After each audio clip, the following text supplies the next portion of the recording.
Let's continue my wonderful thread about, so to speak, wealth management for ultra-conservative investors.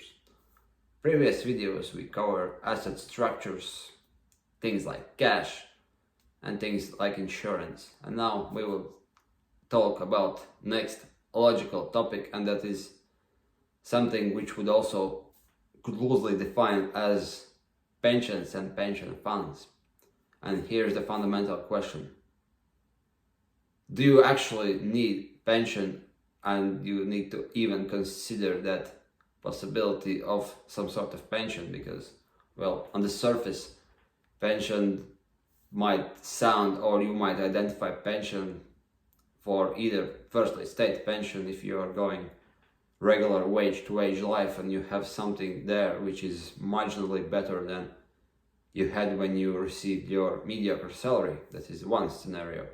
And second, perception of pension is something that you have been saving all your life. If you're moderately successful, like you could make a couple thousand of or a couple hundred of dollars aside, and after 30 years it turned in something substantial, and then you have like $200,000 or $300,000 in your pension fund, which was offered by your most likely bank, which had pension schemes depending on the country you are in. Like these are two scenarios, but for instance, for people who are wealthy, like one would ask why you should bother for this nonsense to have like a couple of maybe thousands of euros in your pension when you have your millions worth of assets. Well, this is also a very good question, yes, and I have tried to answer this question for myself for some time. But here is my take on that. Well, firstly, if you are living in the Western world where you have some sort of social security system, you will have state pension in either case, whether you are a billionaire or you are on support, because the law requires that almost everyone who is citizen of some country and who has like registered ID number or social security number, depends on country, you will have some pension and some sort of support, so that you are not completely broke. Now, since you have this, you have to sort of consider this payment to you depending on who you are, So that's the thing. You will have that small pension that sustains your existence because state says that. So, and the point here is now simple, whether there is some point to even bother to increase this pension with tools that's offered by state or your employer or yourself. Because let's face the reality. Reality is that you wouldn't be able to support yourself with your business or your career all your life. Like, that's obvious. And second obvious thing is that pension systems in many cases are quite archaic, or they have basically obsolete business models. Because here's little context. For long centuries and thousands of years, actually, there were no pension systems as such. And I think pension systems that we have now in the Western world are only a couple of generations old. There were certainly no pensions in like 17th, 18th centuries.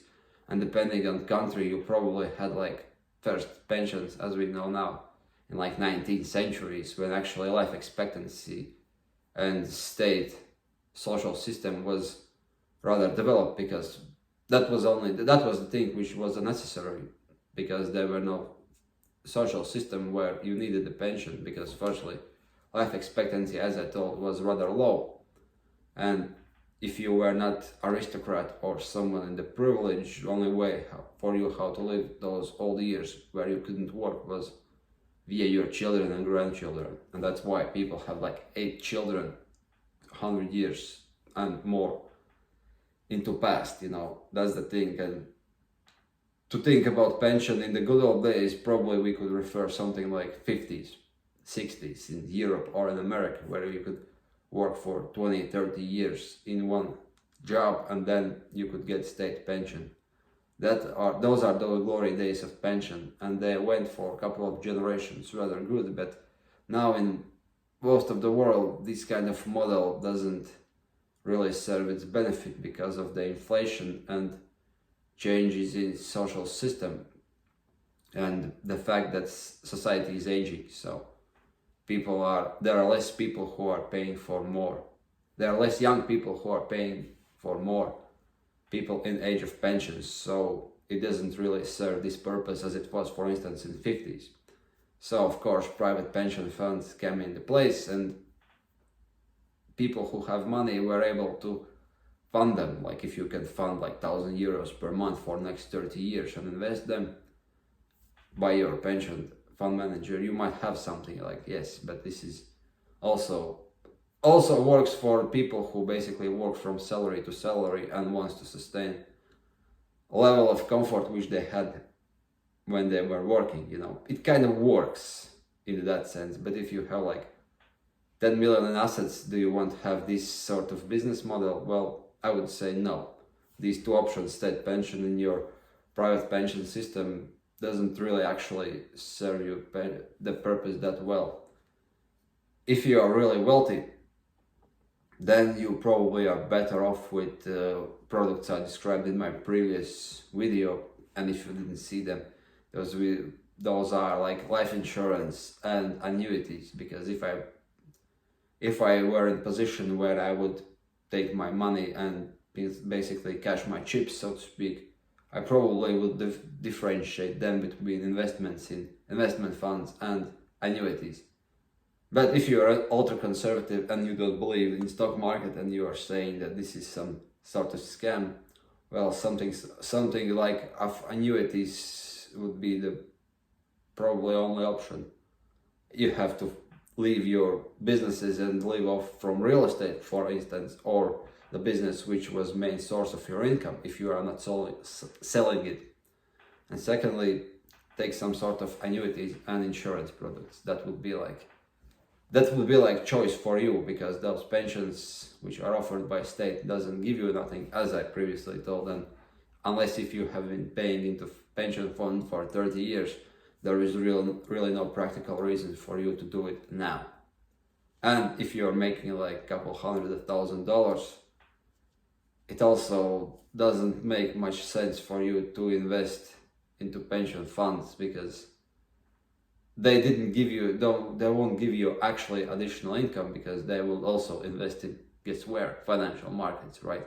Pension funds invest in financial markets, whether they are doing this indirectly via pension fund manager, or you can do that yourself directly and basically mimic their strategies.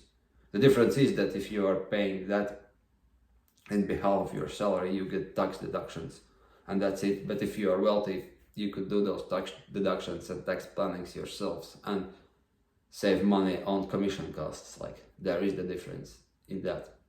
So to conclude this rather blurry and general discussion about pensions, if you are wealthy, of course, not only wealthy, but in general, like there are three options, like state pension if you are poor and don't have any additional money to make your own pensions. If you're living from salary to salary, maybe there is some sense to pay some of the income you have into pension fund or make some sort of private pension plan, because this is better than nothing. Like if you have two options, save nothing and save something, better make your pension plan.